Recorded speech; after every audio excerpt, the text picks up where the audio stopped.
여러분 안녕하십니까? 오늘은 정치로 창세기 읽기 네 번째 시간이고요. 오늘 제목은 욥을 만난 가인으로 잡아봤습니다. 오늘 제목이 좀 이상하지요? 가인이 욥을 만나다니요.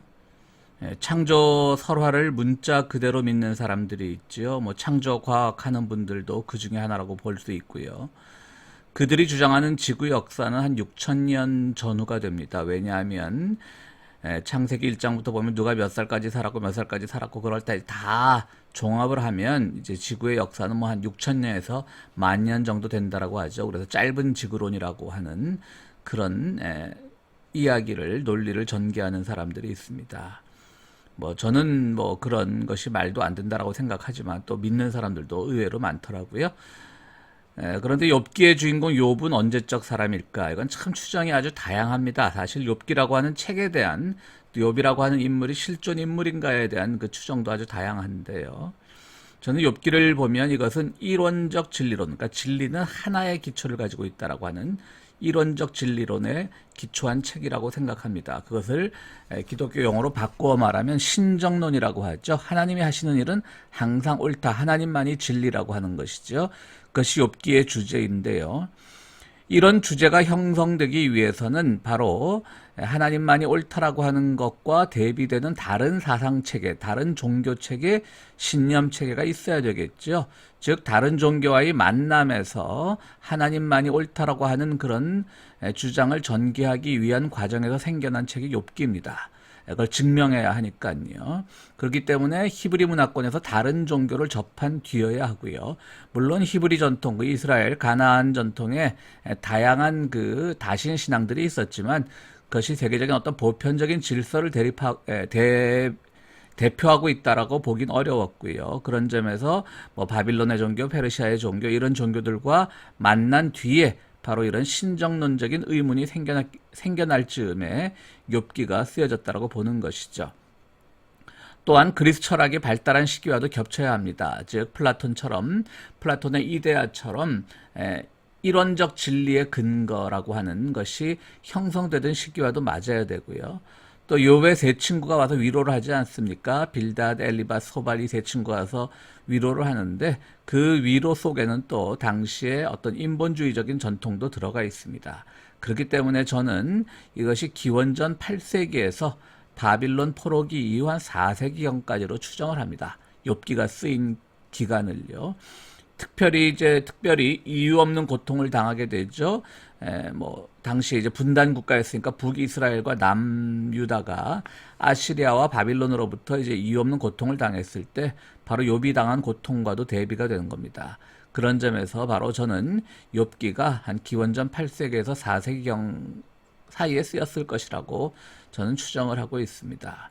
그러면 제가 하는 추정이 맞다라고 가정을 하고 저는 여러 번 이 강의하면서 말씀을 드리지만 구약학자는 아니고요. 또 문헌학자도 아니고 그래서 제 추정이 맞다고는 꼭 할 수 없습니다. 그러나 맞다고 전제를 하고 또 창세기에 나오는 창조설화의 그 연대수가 맞다라고 가정을 했을 때 그렇다라고 해도 욥과 가인 사이에는 한 3,000년 정도 시차가 있죠. 적어도. 그러니까 가인이 욥을 만날 수는 없죠. 그런데 오늘 제목을 제가 욥을 만난 가인이라고 잡은 이유는 무엇일까? 그걸 설명을 드리려고 합니다. 주제 사라마고라고 하는 포르투갈 출신의 소설가가 있습니다. 수도원의 비망록이라는 책으로도 유명하고요. 또 우리가 잘 아는 눈먼 사람들의 도시, 영화화도 됐던 눈먼 사람들의 도시가 있죠. 그분은 이제 아주 노후에 노벨 문학상을 타기도 했는데요. 이분의 책 중에 카인이라고 하는 뭐 장편이라고 하기엔 좀 짧고 중편 정도 되는 소설이 있습니다. 우리말로도 번역이 되어 있는데요. 그 주제 사라바고가 쓴 그 카인이라는 책에서 보면 카인이 죽지를 않고 끊임없이 세상을 유리합니다. 그러니까 이분의 책에서 나오는 카인은요. 그래서 뭐 노아도 만나고 아브라함도 만나고 심지어 욥까지 만나는 그런 이야기가 나옵니다. 그래서 그 책의 기초에서 제가 욥을 만난 카인이라고 제목을 붙여봤습니다. 우리말로 하면 가인이지만 이 책 제목은 카인으로 되어 있기 때문에 여기서는 뭐 카인과 가인을 혼용해서 사용하도록 하겠습니다. 이분은 본래 1922년생인데요. 맨 처음에 이제 그 소설가로 데뷔를 했다가 쭉 한 20년 이상 정치 평론가 역할을 합니다. 그러니까 소설을 이제 뭐 그야말로 절필을 한 셈인 것이죠. 그러다 나중에 거의 노후가 되어서 다시 이제 소설을 쓰기 시작했는데요.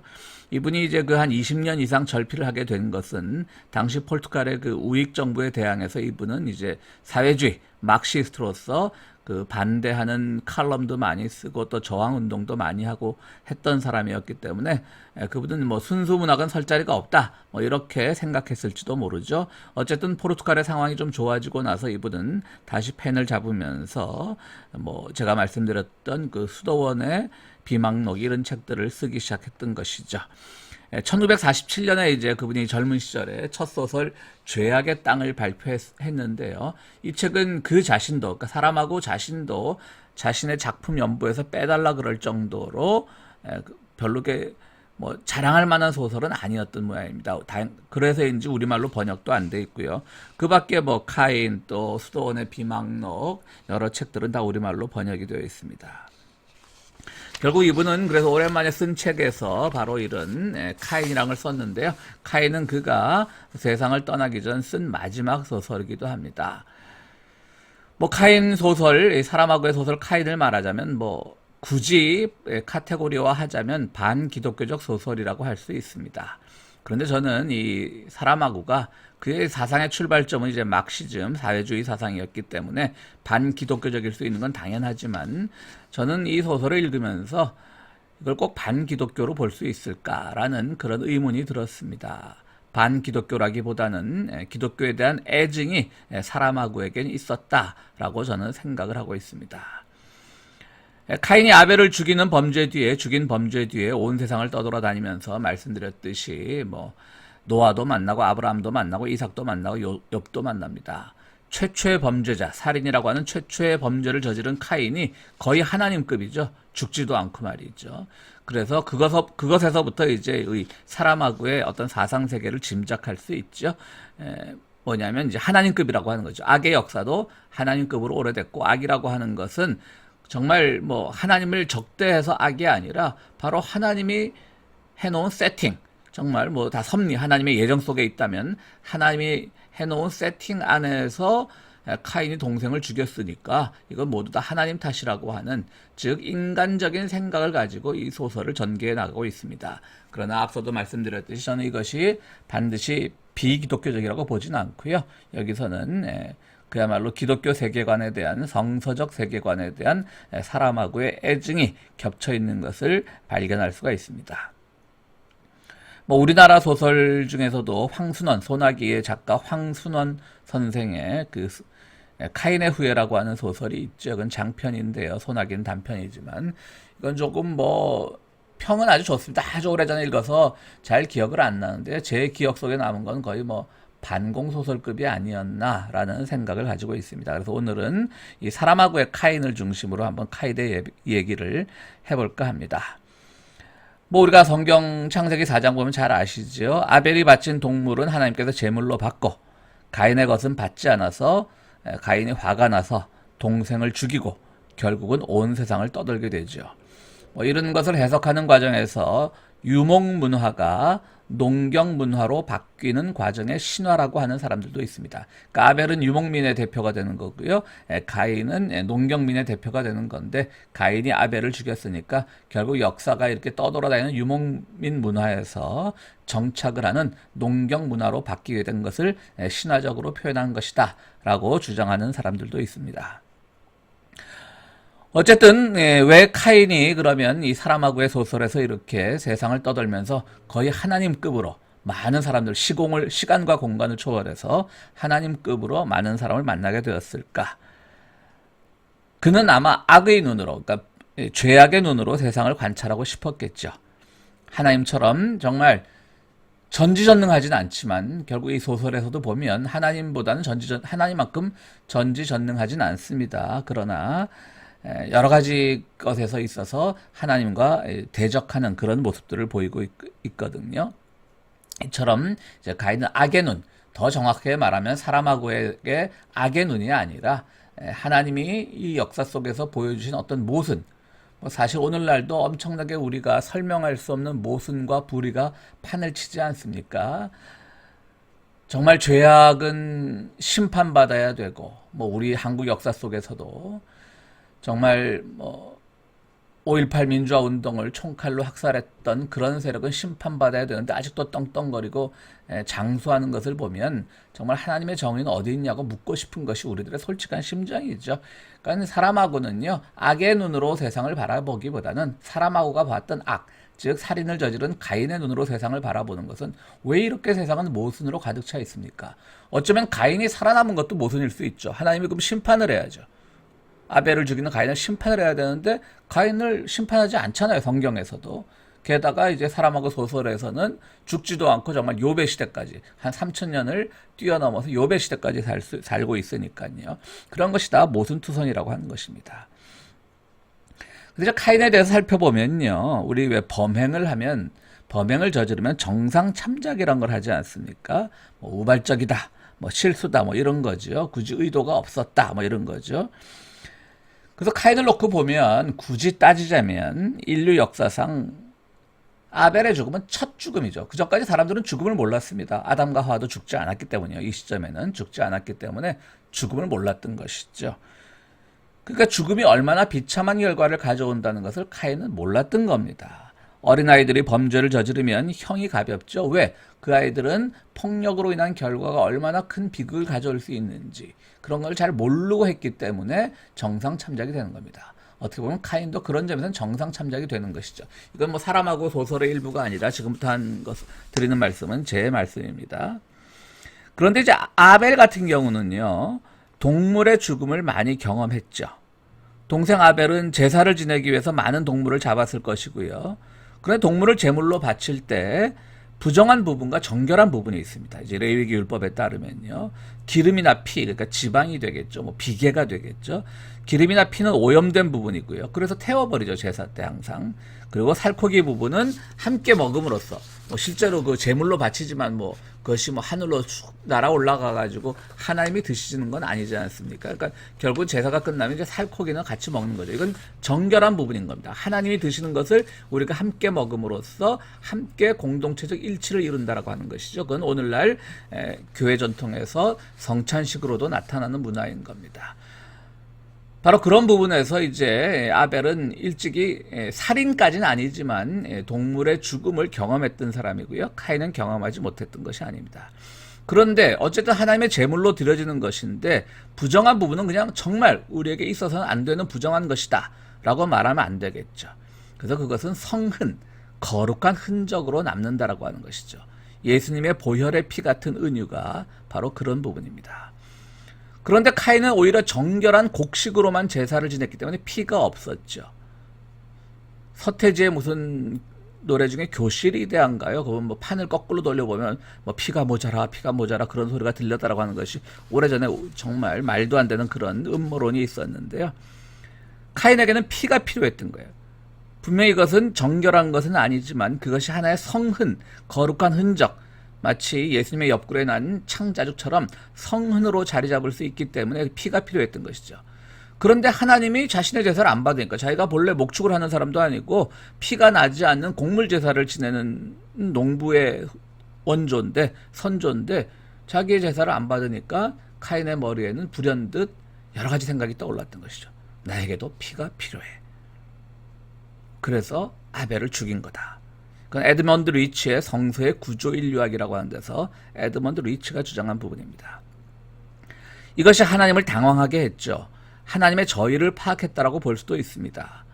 그렇기 때문에 카인에게도 살인자라는 낙인을 이마에 새겨주었지만 너는 내 동생을 죽였어, 살인자야 라고 하는 그런 낙인을 새겨주었지만 역설적으로 이 징표가 있는 사람은 누구도 죽여서는 안 된다. 이 징표를 본 사람은 누구도 죽여서는 안 되는 카인을 보호해주는 그런 상호 모순적인, 그러나 저희를 보면은 하나님의 뜻이 이해가 되는 그런 판결을 내리신 것이죠. 역설적인 판결을 내린 겁니다. 결국 하나님께서 그 피와 정결한, 그러니까 제물의 정결한 부분과 부정한 부분의 구분법에 있어서 카인은 어찌 보면 희생자라고도 할 수 있죠. 그래서 그것을 곡해한 나머지 아벨 거만 받아들여지니까 나에게도 피가 필요해. 그러다 보니까 동생 아벨을 죽이게 되고 그것이 살인이라고 하는 끔찍한 범죄라는 것을 한 번도 본 적이 없기 때문에 그는 그런 범죄를 저지르게 되었고 하나님으로부터 심판은 받았지만 형벌은 받지 않는 그런 삶을 살아가게 되는 것이죠. 그래서 에드먼드 말씀드렸던 에드먼드 리치의 성서의 구조 인류학 346쪽에 보면 이런 이야기가 나옵니다. 카인에 의해 행해진 역설적인 재물 의뢰는 여호와를 당황하게 했고 고대의 히브리인들은 이것을 즐겼다고 상상할 수 있다. 마찬가지로 초기 기독교인들도 예수가 바리새인과 사두개인들의 말문을 막히게 했을 때 그 일로 기뻐하고 즐거워했을 것이다. 라고 에드먼드 리치는 얘기하고 있습니다. 그러니까 카인 어찌 보면 하나님과 맞서서 하나님을 당황하게 한 사람이다. 라고 에드먼드 리치는 우리들에게 새로운 접근 방법을 보여주는데요. 이것으로 봤을 때 하나님은 인간의 끊임없는 질문을 기다리신다라고 하는 것이죠. 왜 이러십니까? 왜 내 동생의 재물은 받으시면서 왜 제 것은 받지 않습니까? 그러니까 질문이 잘못될 수도 있죠. 말씀드렸듯이 살인이라고 하는 엄청난 범죄를 저질렀으니까. 그러나 끊임없이 질문했던 것이죠. 욥하면 하나님의 뜻이 무조건 옳다라고 하는 신정론을 대표하는 책입니다. 그러나 욥을 보면 42장이나 됩니다. 욥기를 읽어보시면 아시겠지만 42장이 뭐 창세기처럼 여러 가지 사건이 조합되는 것도 아니고요. 그냥 말싸움으로 42장이 됩니다. 그건 뭐겠습니까? 하나님이 옳다고 한마디만 하면 될 텐데 하나님이 하시는 일은 항상 옳다고 욥이 결론을 내리면 될 터인데 그 과정에 이르기까지 그 결론에 이르기까지 엄청나게 많은 과정과 질문과 대답과 고민과 분노와 또 질책과 또 달램이 있었던 것이죠. 그 질문과 대답의 과정이 바로 욥기 42장입니다. 그렇기 때문에 욥이 결론적으로 보여주고 싶어하는 것은 하나님이 항상 옳다라고 하는 것이지만 그 과정은 아무런 생각 없이 우리가 믿는 하나님과 항상 옳아 그게 아니라 결국은 많은 고민과 토론을 거쳤다라고 하는 것이죠. 그런데 사람하고의 소설 카인에서는 카인이 마지막에 욥을 만납니다. 그러니까 사람을 계속 만났다라고 했잖아요. 뭐 노아도 만나고 아브라함도 만나고 이삭도 만나고 여호수아도 만나고 그러는데요. 마지막에 욥을 만나고 실망을 한 거죠. 야, 욥과 같이 아무 죄도 없는 사람을 이렇게 징벌하신 하나님, 더 이상 내가 이 세상을 유리하면서 떠들면서 누구를 만나서 어떤 해답을 얻을 것이며 하나님의 그 행위에 대해서 내가 어떤 정당성을 부여할 수 있는 건 난 못하겠다. 그리고 고향으로 돌아가서 더 이상의 사람을 만나지 않고 죽는 것으로 이제 카인 소설은 끝나는데요. 뭐 제가 이렇게 얘기하면 뭐 판타지 소설인가 그럴 수도 있지만 굉장히 그 과정에서 이제 카인의 살인, 최초의 살인, 그리고 하나님의 그런 어떤 계획되지 않은 예정 같은 것들, 하나님의 뜻하지 않은 결말에 도전하는 가인의 행동 같은 것들을 서술해 나간 그 모습을, 장면을 보면요, 소설이 아주 괜찮은 소설이란 것을 알 수가 있습니다. 그래서 저는 말씀드렸듯이 사라마고가 하나님에 대한 애증이 교차하는 사람이었다. 무조건 반기독교적인 작가는 아니었다라고 말합니다. 이제 보면요, 그는 이제 욥의 그 농장에 취직을 하려고 욥을 만났어요. 그래서 보니까 나 이 동네 취직을 하려고 하는데 누구 집으로 가면 되겠습니까? 그러니까 사람들이 막 아주 욥이라고 하는 사람이 굉장히 부자고 뭐 그러니까 그 집 가서 한번 요즘 말로 하면 이력서를 내봐라 그러는 거죠. 그래서 가서 이제 막 인터뷰를 하는 거예요. 잡 인터뷰를 욥이죠. 욥이 뭐 J-O-B 영어로 하면 잡이죠. 잡 인터뷰를 하는 겁니다. 욥 인터뷰를 하는 겁니다. 그러면서 이 말을 할 때요, 제가 이 말도 잘 키워본 경험이 있습니다. 제가 여호수아의 그 군대에도 있었습니다. 그래서 말 조련사로 있었습니다. 이런 말을 해요. 그러니까 여호수아하고 또 욥 차이도 얼마나 납니까? 근데 이런 말을 할 때 이미 이 소설이 가인이 오래 살았다는 것을 증명하는, 보여주는 그런 소설이기도 하지만, 한편으로는 그럼 이 말을 듣는 사람들은, 가인이라고 하는 사람은 정말 수천 년 동안 역사 속에 유리해왔다. 역사를 이렇게 거슬러 역사를 지내면서 살아왔다라고 말할 수 있지만, 듣는 사람은 야, 말도 안 돼. 어떻게 네가 여호수아의 군대에서 말을 키웠느냐, 말을 조련했느냐라고 질문할 수도 있잖아요. 의아해할 수는 있잖아요. 소설엔 그런 부분이 없어요. 그러니까 모든 사람들이 그 시대의 구분, 역사의 흐름, 시간의 흐름이라는 것을 모든 사람들이 다 아무렇지도 않게 생각하고 있었다라는 것의 반증인 것이죠. 그리고 거기 보면 또 역사를 이렇게 초월하는 것 같은 게 뭐냐면 로시난테, 즉 돈키호테가 타고 다니던 늙고 지친 말이 있죠. 이분이 이제 포르투갈 작가니까 이 스페인의 그 돈키호테 얘기도 익숙한 것이죠. 물론 돈키호테 얘기는 누구나 다 익숙하지만요. 그래서 로시난테라고 하는 그런 말도 나옵니다. 그래서 저는 이걸 보면서 결국 이 사람은 막시스트, 사회주의 사상가였지만 사회주의란 게 뭡니까? 결국 역사의 발전 단계를 굉장히 중시하는 거잖아요. 그런데 그분이 이 사라마고가 기독교에 대해서도 불만이 있었지만 그가 오랫동안 심취해왔던 그 사회주의 사상에 대해서도 많은 그 역사의 진보나 이런 것에 대해서도 많은 회의가 있었구나. 그렇기 때문에 그냥 나 저기 여호수아 군대에서 말 조련하다 왔는데요 라고 말을 해도 그것이 소설적으로 소설의 인물들에게 어떠한 의문도 제기하지 못할 정도로, 다시 말해서 그 소설에서 역사의 흐름이나 시간의 변동이라고 하는 것은 아무런 의미가 없는 사건이라는 것을 보여주고 있는 것이죠. 그리고 그 싸움에서 지친, 즉 이념, 이 작가 사라마고가 모든 이념과의 싸움, 그리고 서구 기독교 문화의 기초가 되는 성서와의 싸움에서 지친 그 은유를 바로 돈키호테의 지친 말 로시난테로부터 가져온 것이 아닌가, 저는 이렇게 생각을 합니다. 그런데 이 사라마고의 소설을 읽다 보면요, 왜 하나님이 카인을 살려두었냐에 대해서는 이 사라마고가 집중을 안 했던 것 같습니다. 그냥 어쨌든 살아가지고 그냥 이마에 낙인은 찍었지만 너는 살인자고 범죄자고 낙인은 찍었지만 하나님이 이 낙인이 오히려 범죄자라는 낙인이 그를 죽여서는 안 된다라고 하는 그 안전을 보장하는 징표가 되었던 것처럼 하나님께서는 이 카인을 살려두었는데요. 사라마고 소설에서는 카인을 왜 살려두었냐에 대해서는 집중을 안 했습니다. 저는 이렇게 생각합니다. 하나님의 정해진 질서에 대한 도전이 카인의 매력입니다.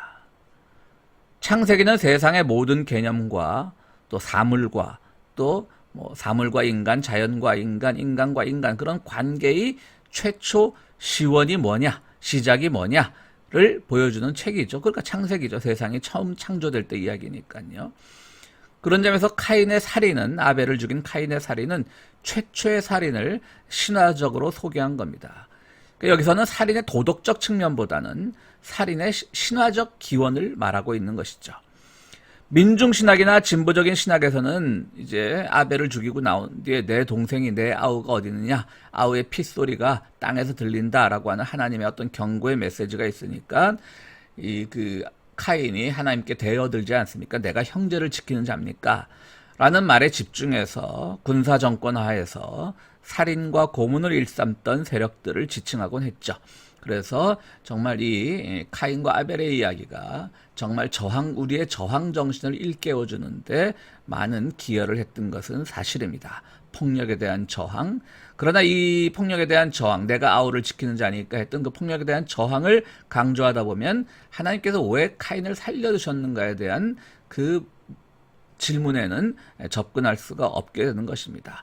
오늘날 상황도 물론 우리 대한민국의 상황만을 놓고 보자면 군사정권 하보다는 훨씬 좋아진 상황이긴 하지만요. 세계 곳곳에서 여전히 불의가 판을 치고 여전히 폭력적인 세력들이 세상을 지배하려고 하는 이때에 카인과 아벨의 관계를 폭력과 눌린 자들이 흘리는 그 피, 땅에서 나는 핏소리, 피의 울음소리, 그렇게 해서 이 창세기 4장을 읽을 수도 있습니다. 물론 아직도 그러한 시대가 맞는 것은 틀림없습니다. 그런 점에서 그런 죽음과 살인, 그리고 그것을 숨기려고 하는 카인의 입장에서 이 창세기 4장을 읽을 수도 있습니다. 그러나 저는 오히려 이것을 새로운 시대를 향한 카인의 도전이란 차원에서 이것을 읽고 싶습니다. 말씀드렸던 에드먼드 리치는 카인을 문화의 창조자라고 부릅니다. 카인의 집안에서 유발이 나오죠. 유발은 수금을 타고 퉁소를 부는 모든 사람의 조상이 되었다. 또 두발가인이라는 것도 이제 카인의 후손 중에 나오죠. 두발가인은 굴이나 쇠를 가지고 온갖 기구를 만드는 사람이다. 뭐 이런 얘기들이 나오지 않습니까? 그래서 에드먼드 리치는 카인을 문화의 창조자였다. 늘 새로운 문화를 창조해 나가려고 하는 도전적인 사람이었다라고 이렇게 표현을 하고 있는 것입니다. 유발, 아까 말씀드린 악기의 조상이죠. 요즘 가장 유명한 유발이 누굽니까? 음악하고는 거리가 있지만 바로 사피엔스, 호모데우스의 작가 유발 하라리죠. 여러분은 우리나라 번역체에는 유발 하라리만 나오지만 그의 풀네임은 미들네임이 있습니다. 유발 노아 하라리입니다. 그러니까 굉장히 이제 그 히브리 전통에 아주 익숙한, 히브리 전통이 강한 집안 출신이었던 모양입니다. 어쨌든 그 유발, 제가 얼마 전에 그 요즘 한국의 가장 인기 있는 시사 방송인 뉴스공장 이런 걸 들으니까 거기 어떤 샹송 가수, 그러니까 프랑스 음악 가수가 나왔어요. 한국 가수인데요. 근데 이름이 이제 물론 예명이겠죠. 유발이에요. 유발이 이까지 들어가서. 그러니까 이제 그 진행자 김어준 씨가 이름이 무슨 뜻입니까? 그러니까 이분들이 이제 성서에 대해서 접근이 없었으니까요. 그러니까 자기도 모른다 그래요. 이제 그 샹송 가수가 어쩌다 이런 이름을 줬어요. 근데 내가 듣다 보니까 그 유발이라고 하는 이름이 뭐 성경에 나오는 기독교의 뭐 음악의 신이다 뭐 이런 뜻이 있다라고 해요라고 말을 해서 비슷하게는 알고 있구나. 음악의 신은 아니고 그냥 음악의 최초 창조자 근원, 이것도 다 카인의 가문에서 나왔습니다. 주제 사람하고는 역사의 모순에 대해 끊임없이 질문하고 도전했던 사람입니다. 그리고 서구 문명의 기초가 되는 성서의 세계관이 이런 모순을 고착화시킨다고 생각했습니다. 그러나 그 자신도 뚜렷한 해답은 없었습니다. 결국 성서로부터 뭔가를 발견하고 싶어 했던 것 같습니다. 기존의 성서도 그렇고 막시즘도 그렇습니다. 그래서 지젝은 막시즘과 기독교의 만남을 주장합니다. 유명한 장터에서 장기 두는 인형의 비유가 있죠. 장터가 열리면 순진한 농부들이 물건을 판 자기의 농산물이나 가축을 판 돈을 가지고 가다가 장기 두는 인형에 속아서 그들과 장기를 두다가 돈을 다 털립니다. 지금 같은 컴퓨터 오락도 아니고 목각 인형이 장기를 두니까 그게 뭐 나름대로 자기 마을에서는 다 장기의 고수들인데 저간 목각 인형한테 내가 진리가 있냐라고 이제 승부를 걸다가 이제 그 다 돈을 털리고 마는 것이죠. 그런데 그 안에는 이제 아주 고도로 장기로 훈련된 난장이가 숨어 있었다라고 하는 것이죠. 그래서 난장이가 실제로 두는 거지만 사람들은 너무나 그 인형이 작으니까 설마 그 안에 사람이 들어있어? 라고 이제 생각을 못하는 것이죠. 그러니까 돈을 다 잃었던 것이죠. 그래서 20세기에는 그 난장이 인형이, 그러니까 그냥 인형이, 장기 두는 인형이 마르크스 사상이고 그 안에 숨은 난장이가 기독교라고 하는 주장들이 있었죠. 그런데 이제 지젝은 말합니다. 21세기에는 막시즘이나 그 기독교가 다 같은 몰락의 길을 걷고 있지만 그래도 수명이 길어 보이는 기독교가 외피고, 즉 이제 인형이고 장기 두는 인형이고 난장이가 마르크스주의여야 한다라고 지젝은 이야기하고 있습니다. 그러니까 두 가지가 이제 함께 가야 되는 것이죠. 어차피 그 시간의 흐름이란 점에서는 막시즘과 기독교는 매우 유사합니다. 시간을 직선적인 흐름으로 봤다는 점에서는요. 그리고 그것이 오늘날 사회적인 모순, 역사적인 모순을 어떻게 극복해 나가야 될 것인가에 대해서는 함께 대화하고 고민해야 된다는 점에서는 저도 100% 동의를 합니다. 젊었을 때 사회주의에 경도되었던 작가 주제의 사람하고는 역사의 모순을 극복 못하는 하나님을 보고 무신론자가 되고 싶어 했지만 그의 작품에는 아직도 성서에서 뭔가 해결책을 찾고 싶어하는 흔적을 발견할 수 있습니다. 시대의 모순을 외면하는 기독교와 성서 해석은 더 이상 문명을 견인해 나갈 자격도 없고 힘도 없습니다. 우리는 시대의 모순과 역사의 모순을 맞서면서 그것을 새롭게 새로운 성서 해석으로 풀어나가면서 여전히 시대와 사회를 견인하는 그런 이데올로기적 근거를 우리 기독교가 제시해야 된다고 믿습니다. 그런 점에서는 시대의 모순을 보면서 저 멀리는 하나님 나라나 바라보고 거기 가면 모든 모순이 제거될 거야, 갈등이 제거될 거야 라고 믿는 것이 아니라 모순 안에서 함께 슬퍼하며 함께 아파하며 함께 호흡하는 기독교가 되어야 할 것입니다. 창세기 정치로 읽기 4번째 시간 여기서 마치겠습니다. 감사합니다.